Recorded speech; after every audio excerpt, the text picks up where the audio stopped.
at that. See, the breadcrumbs. Yum. What is up, Warrior family? It's Missy, and you know, when the husband asks for a specific item for dinner, you make it for him, okay? All right. So this weekend, he wanted a pork tenderloin sandwich. Now that is notorious. Where we live in Indiana, we're gonna do it up just right, and we're gonna make them big, and they're gonna be delicious. They're gonna be crunchy and just phenomenally good. First of all, let me say this. This half of a loin was $6.89. Now let me tell you something. They wanted to charge $9.99 for 2 butterfly pork chops. So with this, we're gonna cut it up and we're gonna see how many pieces we can get off of this. That'll be just proof that doing this yourself, and I will teach you how, but doing this yourself is way cheaper and you get a whole lot more. You get more bang for your buck. So let me open this up and I'll be right back. Now this one looks pretty good. It doesn't have a lot of fat on it that you need to trim off, so that's even better. So you're not paying for a lot of fat that you don't have to trim off. So I don't have to trim much off of this, except for maybe this right here.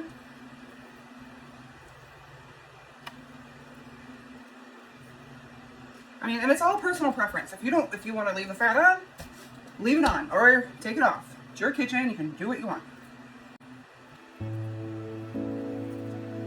We are going to be making pretty big tenderloins, so let's try. Okay, when you go to butterfly a pork chop or cut your pork chop for your tenderloin, or even if you just want to have a butterfly pork chop, you cut it until almost the very bottom. You don't want to cut all the way through. And then you cut the second one all the way down. Just like that. Make sure your knife is sharp too. There you have a beautifully butterflied pork chop. Down on the first cut, not all the way through. Same width on the other side, all the way through.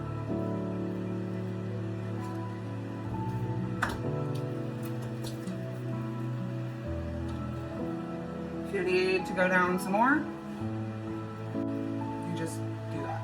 Another beautifully cut and trimmed butterfly pork chop. And you may be wondering, how do I know all this? Well, I used to be a butcher. So, in many different, well, probably about 3 or 4 spots.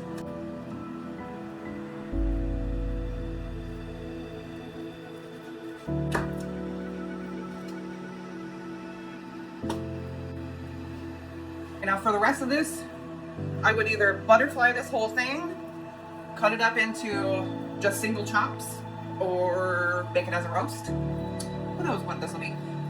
Could be pulled pork. I don't know, but I'll probably freeze it, and you might see that come out another time, sometime. I don't know.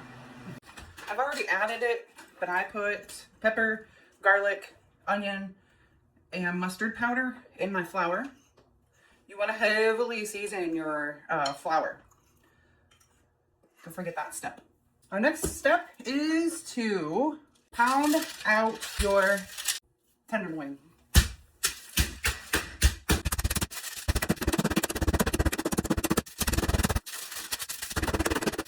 Ended up putting some smoked paprika in the flour because I forgot it earlier. Here's our pounded out tenderloins.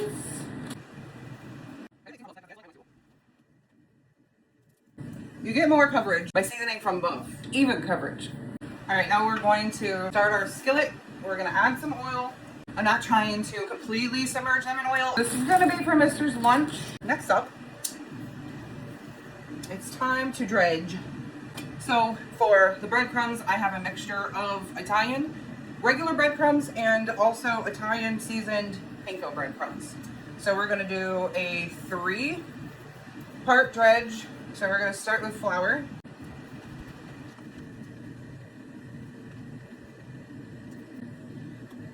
Oops. Egg. And breadcrumbs.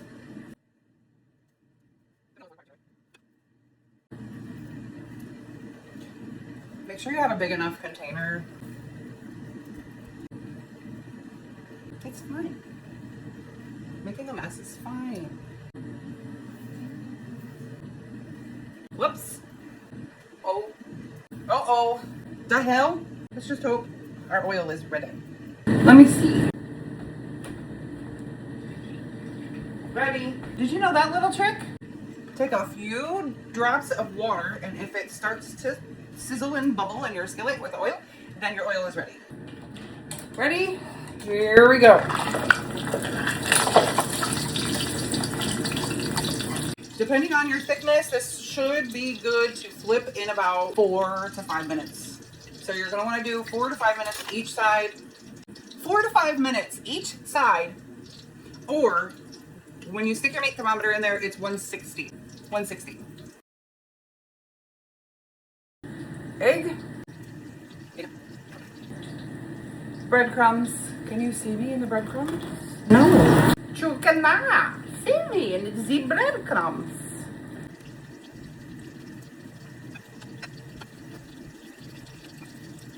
So when you take your anything out of the fryer, you want to just touch it lightly with some salt to give it that extra flavor.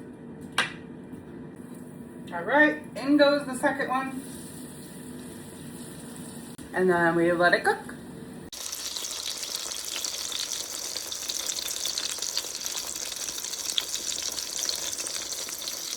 There's mine. Mister's fixing his up. It's a tenderloin as big as your head. Indiana style. Indiana style, that's right. And how do you like your pork tenderloins? Just pickles and onions? Pickles, onions, and Duke's mayo. Nice. Had it with mustard on it.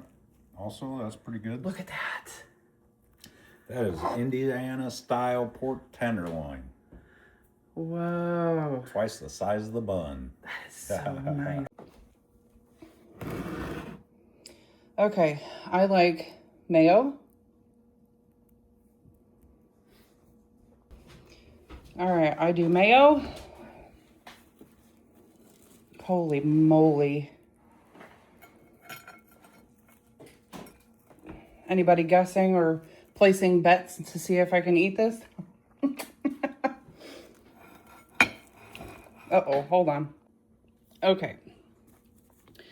And on mine, I like red onions.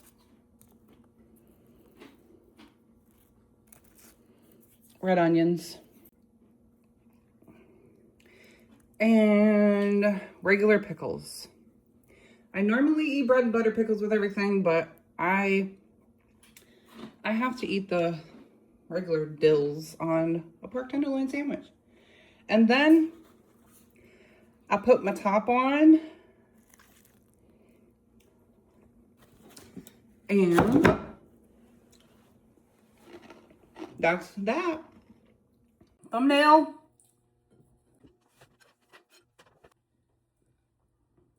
Are you starving? Mm-hmm. Are you starving? Hurry up. Okay, whew. Was this excessive? Yes, quite excessive. But this is how we do it here in Indiana. And I was gonna give you how we make it here in Indiana. So without further ado, I cannot do my hair flip. Hair flip, let's go.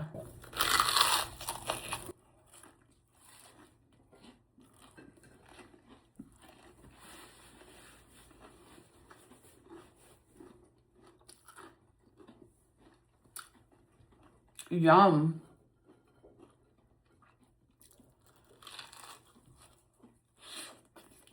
Mmm.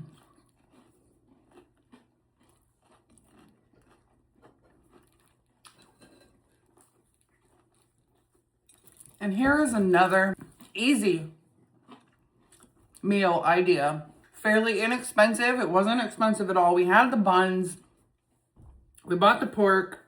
We actually had the fries here too. So, what was this? Probably a $2 meal. We literally had like everything here except for the pork.